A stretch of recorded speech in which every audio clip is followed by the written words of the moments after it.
अस्सलामुअलैकुम नाजरीन, मैं मोहम्मद मुख्तार अहमद। हर खबर से बाखबर हमारी है सबके नज़र। T9 न्यूज़ में आपका खैर मकदम करते हैं। आइए देखते हैं आज की खुसूसी खबर।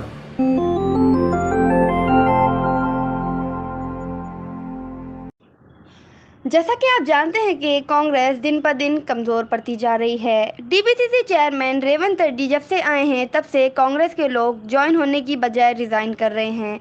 ऐसा ही कल Sheikh Abdullah Sohail DPCC minority chairman ने अपने ओहदे से इस्तीफ़ा दिया क्योंकि मुसलमानों के साथ नाइंसाफ़ी हो रही है और ये बीजेपी का मिशन चला रहे हैं, उनका ऐसा कहना है। आज Sheikh Abdullah Sohail ex DPCC chairman ने आज टीआरएस ज्वाइन की और उन्होंने कहा कि रेवंत रेड्डी, अभी तुम बच्चे हो, तुम आरएसएस की चड्डी पहने हो और बीजेपी के एजेंट हो। तुमको ये सरजमी खराब करने नहीं देंगे और तुमको यहाँ से उखाड़ फेंकेंगे। आइए देखते हैं तेलंगाना भवन से रशीद कादरी की ये रिपोर्ट। आप शेख अब्दुल्ला सोहेल साहब को खंडवा पहनाकर पार्टी में उनका इस्तकबाल करेंगे। आली जनाब केटी रामाराव साहब, working president Sheikh Abdullah Sohail साहब का बीआरएस पार्टी में इस्तकबाल करते हुए, शेख अब्दुल्ला सोहेल जो कांग्रेस पार्टी के माइनॉरिटी के सदर थे, वो आज से बीआरएस पार्टी के फैमिली में शामिल हो चुके हैं। शेख अब्दुल्ला सोहेल साहब का खैर मकदम है बीआरएस पार्टी में। अब मैं चाहूंगा शेख अब्दुल्ला सोहेल साहब,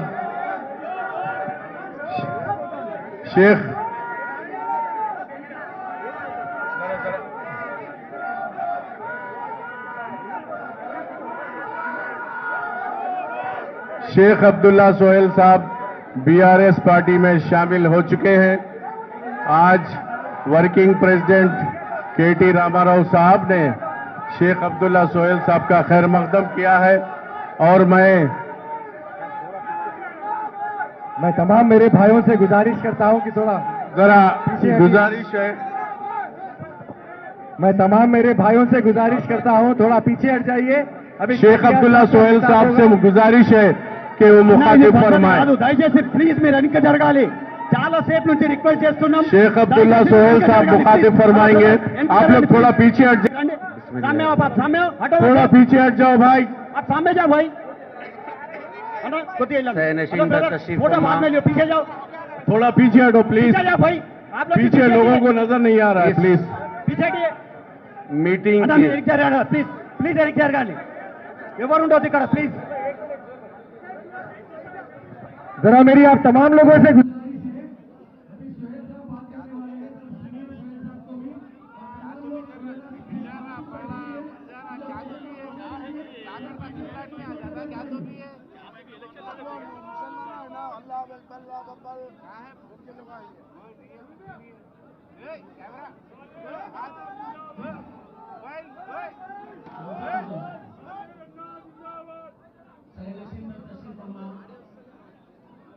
इस मीटिंग के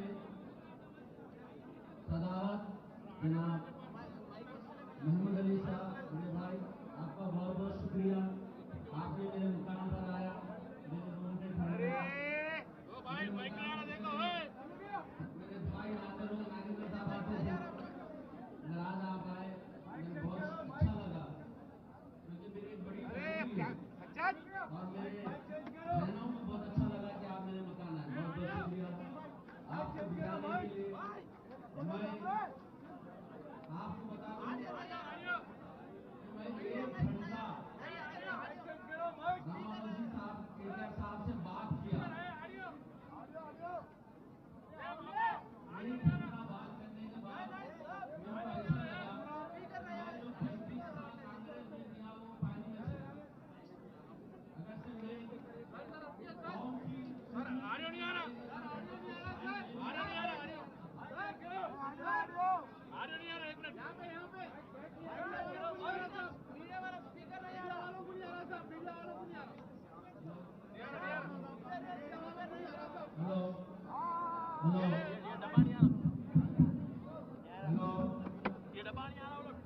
मैं आपको बता रहा था कि जब मैं केटीआर साहब से मिला मुझे ऐसा लगा मैं जो अपने पिछले 35 साल कांग्रेस में जो लगाया, अगर से वो मैं केटीआर साहब के साथ रहता तो मैं 100 का काम करने में कुछ और आगे बढ़ सकता था।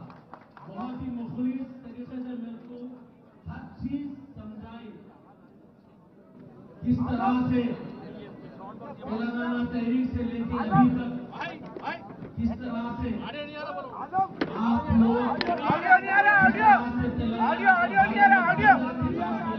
वो दिल में कहा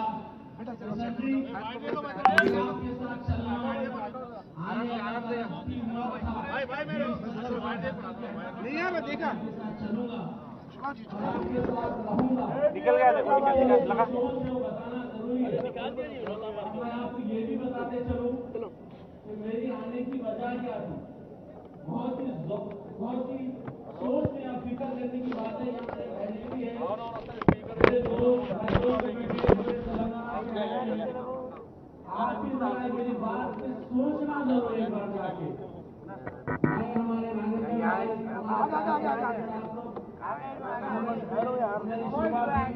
वो कांग्रेस बिल्कुल अलग था।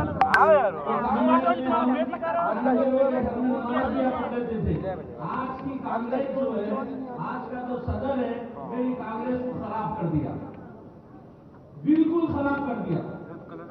एक सोची समझी आरएसएस की चाल थी, जिस तरह से बीआरएस यहाँ पर स्ट्रांग होकर नेशनल में आना चाह रही थी, आरएसएस चाह रही थी कि बीआरएस को खत्म करने। एक तो बंडी संजय को और इधर पूरे बीजेपी वालों को इधर हंगामा करने के लिए भिजाया, और साथ ही साथ एक आरएसएस एजेंट को कांग्रेस में प्लान किया, बहुत ही अच्छी तरीके से प्लान किया, उसकी मदद की गई, उसके दिल्ली के इंचार्जों को खरीदा गया, उसके लिए उसको बड़े रुतबे पे बिठाया गया, ताकि बीजेपी जहां पर कट्टर फसद लोग जो उसमें आ जाए, अगर से कुछ कम पड़ जाए तो ये मौसूफ वो फुलफिल कर दे। यहां से कांग्रेस से जो लोग जुड़ जाएंगे, जिसको टिकट मिलेंगी, जो जीत जाएंगे, उनको लेके बीजेपी से जाने के लिए एक सोची समझी बहुत पुरानी एक साजिश थी, जो कांग्रेस को बर्बाद कर दी। कांग्रेस के साथ साथ फिक्र इस बात की है कि जिस तरह से हम तेलंगाना लड़ने में हम भी खांधे से खांधा मिलाए थे, आप लोगों ने भी खांधे से खांधा मिलाए थे, तेलंगाना तहरीक जिस तरह से आजाद करे, मैं आपसे गुजारिश करता हूं आरएसएस एजेंट वालों को तेलंगाना से भगाने के लिए फिर एक बार तहरीक करिए। इस बार इलेक्शन में यह मत सोचिए कि क्या मिला क्या नहीं मिला, शरीयत बचाइए, पर्दा बचाइए, अपने नदाओं को बचाइए। ये एजेंट हमारे पे नकाब ओढ़ के आया हुआ है, ये बीजेपी का पूरा खुल के काम कर रहा है, इसको यहां से भिजाना चाहिए। तेलंगाना की जमीन गवाह है कि ये सेक्युलर जमीन है, यहां हिंदू मुसलमान मिलके रहते हैं, यहां हिंदू मुसलमान की त्योहार में जाता है, मुसलमान हिंदू के त्योहार में जाता है, मुसलमान के घर शिरखुमा पीने हिंदू आता है, हिंदू मुसलमान दीपावली पे जाता है। ये वो शहर है, ये वो तेलंगाना है, इसको हम बुरी नजर लगने नहीं देंगे। याद रख रेवंत रेड्डी, तू बिल्कुल छोटा बच्चा है, तेरी औकात नहीं है तेलंगाना में गड़बड़ करने की, मगर तेरे पीछे जो छुपे हुए आरएसएस के एजेंट है, हम इंशाअल्लाह 3 तारीख के दिन उनको भी उनकी औकात बताएंगे। तेलंगाना जमीन तुम्हारी नहीं हो सकती, तेलंगाना जमीन हमारी है, हमारे बच्चों की है, आने वाले नस्लों की है, मोहब्बत की है, जमाने की हमारी जमीन है। हम तेरे को हमारे बच्चों के मुस्तकबिल से खेलने नहीं देंगे। अगर से आप समझते हैं कि मैं बिल्कुल हक पे हूं, तो मेरे दोस्तों आवाज लगाओ, ये तेलंगाना का जो टीआरएस का एजेंट कांग्रेस पार्टी में बैठा हुआ है, इसको औकात बताए तक हम खामोश नहीं बैठेंगे। हम तेलंगाना की हर गली में जाएंगे, हर गली में जाएंगे, हम बताएंगे इन्हें किस तरह से हमारी जमीन को खोखला करना चाह रहा है। मेरे और तो आप यहां बैठे हुए हैं, कल एक दीवाना कर्नाटक से आया, बता रहा कि मुसलमान पूरा कर्नाटका में कांग्रेस का साथ दिया। अरे बेवकूफ, जहां पर्दे पे तुम्हारे हमारे औरतों के पे नजर उठाए, आवाज उठाए, तो मेरे बहनों ने, मेरे भाइयों ने तुमको सपोर्ट किया। मगर तेलंगाना में आप दिल पे हाथ रख के बोलना कि आप बुर्के पे आधी रात को निकलते हैं, किसी ने आपको रोका? किसी ने आपको कहा कि बुर्का उतारो? ये तेलंगाना की सरजमीन है, केसीआर का कारनामा है कि हम सुकून से रह रहे, और ये सुकून हम बर्बाद करने नहीं देंगे तेरे को। हम ये बर्बाद करने नहीं देंगे तेरे को। हम पूरी तेलंगाना में तेरा जनाजा निकालेंगे, तेरे पीछे ले हुए जनाजा निकालेंगे। हम तेरे को बर्बाद करे तक घर वापस नहीं आएंगे, तेरे पीछे के लोगों को बेखनाब करे तक हम घर वापस नहीं आएंगे। मेरे दोस्तों, मैं बहुत बोलना चाह रहा हूं, मगर साहब बहुत देर से यहां आप लोग जमा है, मगर मेरे को तकलीफ बहुत है। ये इतनी तकलीफ है कि आप जानिए,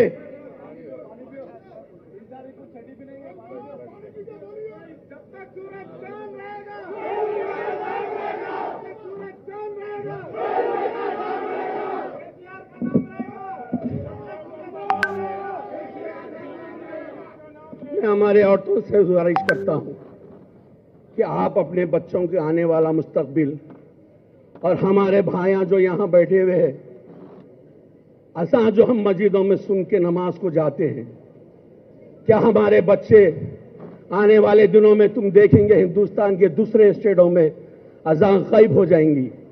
वो लोग, उनके बच्चे उनसे पूछेंगे, अब्बू क्या तुम्हारे जमाने में अजान होती थी माइक में, तुम अजान सुन के मस्जिद को जाते थे? वो क्या बोलेंगे? शुक्र है तुम्हारे सामने कि हमारे को एक ऐसा सेक्युलर लीडर है जो हमारी मस्जिदों में अजान को लब्बैक कहता है, मस्जिदों में नमाज चाहने को लब्बैक कहता है, हमारे औरतों के पर्दे की इबादत करता है, हमारे त्योहारों की इबादत करता है। तुम क्या खाते, क्या पीते, कैसे उड़ते, कैसे फिरते, तुमसे नहीं पूछा जाता। ऐसी क़यादत तुम्हारे सामने मौजूद है। खुदारा तुम बहकावे में मत आओ, इनके कामों में मत आओ। वो घर मिला या नहीं मिला, वो चीज मिली, तुमको किसी चीज की जरूरत नहीं है। तुमको तुम्हारी अल्लाह ने जो शरीयत दी है वो तुमको मिल गई, वो तुम्हारी सलामत रही, वो तुम्हारे साथ रही, वो ही काफी है। और उसकी हिफाजत करने के वास्ते, जी प्लीज, उसकी हिफाजत करने के वास्ते हमारे पास ऐसे कायरा मौजूद है, उसकी हिफाजत करने के वास्ते हमारे साथ ऐसे लोग मौजूद है। हमको इनके साथ कांधे से कांधा मिलाना है, हम इनके साथ कांधे से कांधा मिला के चलना है। याद रखो, अगर से इस बार गलती हुई तो तेलंगाना से मुसलमानों के वजीद को तकलीफ हो जाएगी। तुम्हारा वोट तुम्हारी नस्लों को गवाही देगा कि तुमने शरीयत बचाने घर से बाहर निकले और 3 तारीख को वोट डाले। मैं आपको सिर्फ इतना कहता हूं कि मैं आने वाले दिनों में बहुत कुछ बताऊंगा। 35 साल से जख्म है, आवाज है, चीख है, सब आपके सामने निकालूंगा और इस शक्ति को मैं बताऊंगा। आप साथी हमारा साथ दिए, हम पूरे तेलंगाना के गली गली में तेरा जनाजा निकाल के छोड़ेंगे। शुक्रिया, बहुत बहुत शुक्रिया। और मैं आप सबसे शुक्रिया अदा करता हूं कि आपने मेरे को अपनी पार्टी में बुलाया, इज्जत दी।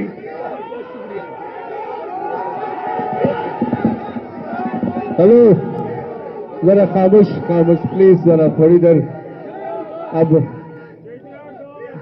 वजीर दाखिला साहब मोहम्मद महमूद अली साहब सदर जलसा मुखातिब फरमाएंगे।